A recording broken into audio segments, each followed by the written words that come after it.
dari vlog pertama saya. Sebelumnya, perkenalkan nama saya Dana Kamilia, mahasiswi YIN Surakarta.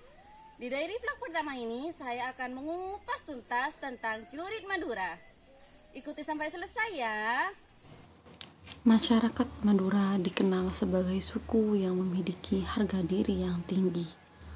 Bagi orang Madura, harga diri seharga dengan nyawa. Meskipun begitu, orang Madura merupakan suku yang rendah hati dan juga pemaaf.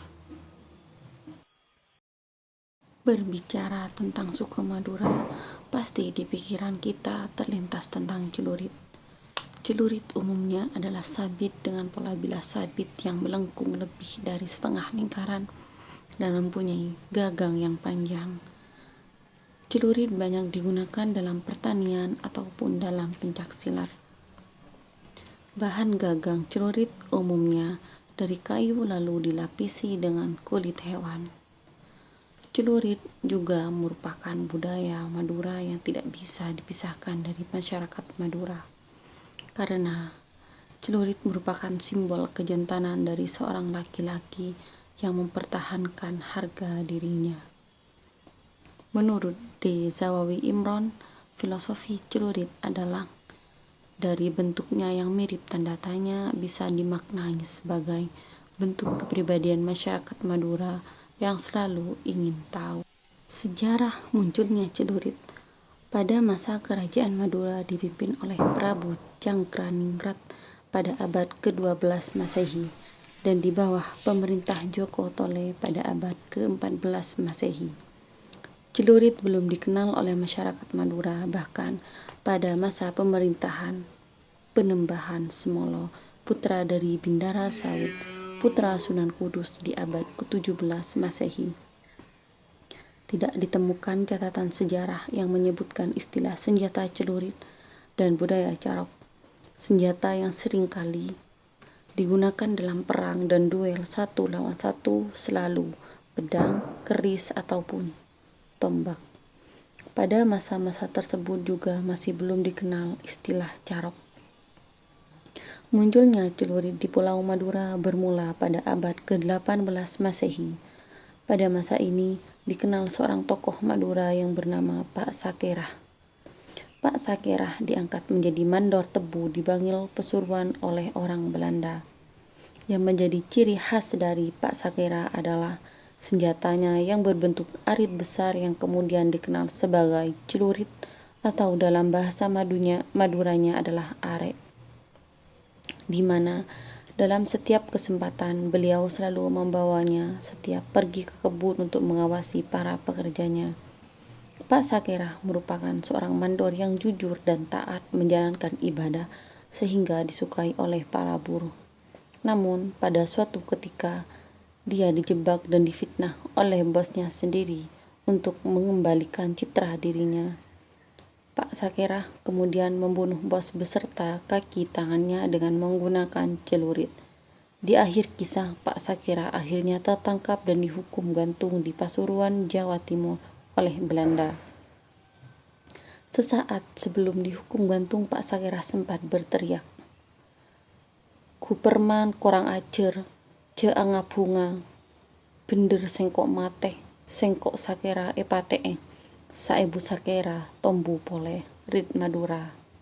Guperman keparat, jangan bersenang-senang, saya memang mati. Satu Sakerah dibunuh akan muncul 1000 Sakerah lagi." Sejak saat itulah orang-orang Madura kalangan bawah mulai berani melakukan perlawanan kepada penindas di mana senjatanya adalah celurit sebagai simbolisasi figur. Pada umumnya ada beberapa macam jenis celurit, di antaranya arek takabueng yang artinya digunakan untuk carok, yaitu perkelahian yang biasanya dilakukan ketika seseorang merasa dipermalukan dan harga dirinya dilecehkan. Carok dan celurit ibarat mata uang logam dengan dua gambar. Istilah ini terus bermetaformosa hingga pada tahun 70-an. Carok telah mengalami pembengkokan makna dari mekanisme penegakan harga diri menuju ritus balas dendam dan penyaluran argesi semata-mata. Menurut Latif Wijaya, Jenis celurit untuk keperluan kegiatan pertanian dan rumah tangga dapat dengan mudah dibedakan dengan celurit untuk carok dengan hanya melihat bentuknya yang tidak melengkung sempurna dari batas pegangan hingga ke ujung.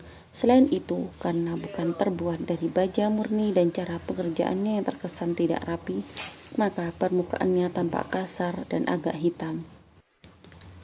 Celurit untuk carok permukaannya sangat halus dan putih mengkilap yang menandakan tingkat ketajaman sangat tinggi.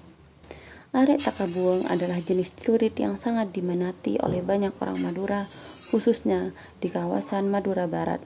Nama takabuang berasal dari desa pembuatannya, Takabu.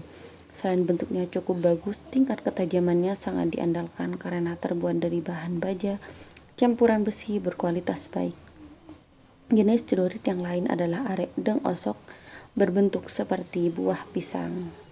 Deng, yang artinya gedeng, dalam bahasa Maduranya yaitu pisang. Biasanya bukan untuk keperluan rumah tangga melainkan untuk alat pertahanan diri yang hanya ditaruh di rumah karena bentuknya melebihi ukuran celurit pada umumnya hingga tidak dapat dibawa bepergian.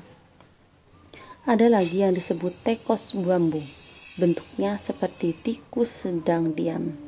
Arek bulu ajem, bulu ayam atau lancor ayam, atau yang bergagang sangat tajam disebut arek lancor dan calo atau kodi.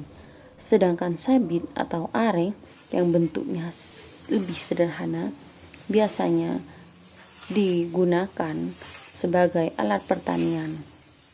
Demikian pula bento, calo, pireng atau biris yang menyerupai pisau besar. Hanya sebagian kecil ujungnya saja yang melengkung, corner, larang, dan tumbak atau tombak. Perkembangan desain celurit sendiri baru mulai betul-betul khusus untuk membunuh diperkirakan pada masa revolusi 1945, di mana resimen 35 Joko Tole yang memberontak pada Belanda di pulau tersebut. Belanda yang dibantu pasukan Cakra dalam kurung pasukan pribumi Madura kerap berhadapan dengan pasukan siluman tersebut. Meski tidak semua pasukan resimen 35 Joko Tole ini memiliki senjata celurit, namun kerap terjadi pertarungan antara pasukan Cakra dengan resimen 35 Joko Tole sudah menggunakan. Konon seorang mandor tebu beretnis Madura bernama Sakerah melakukan perlawanan terhadap penjajah Belanda yang menggunakan celurit yang biasanya hanya digunakan sebagai alat pertanian. Ketika kemudian asal bangkalan itu dihukum mati, warga Pasuruan yang mayoritas berasal dari suku Madura marah dan mulai berani melakukan perlawanan pada penjajah dengan senjata andalan berupa celurit, hingga menjadi simbol perlawanan, simbol harga diri serta setara sosial. Jika data ini benar, berarti celurit sebagai senjata tradisional masih relatif baru, yaitu pada masa Hindia Belanda sekitar abad ke-18, sejak masa Raden Segoro hingga Banyakwide. Mereka hanya mengenal senjata tombak, pedang, keris, dan panah sebagai umumnya prajurit-prajurit kerajaan. Hingga permulaan berdirinya Majapahit yang didukung oleh kerajaan Sumenep, maupun sebelumnya pada masa Tumapel hingga Singasari yang jatuh oleh kerajaan Gelang-Gelang Kediri yang dibantu pasukan Madura. Terima kasih sudah menonton video ini, semoga bermanfaat untuk saya dan bagi para pendengar. Saya Diana Kamilia undur diri. Wassalamualaikum warahmatullahi wabarakatuh.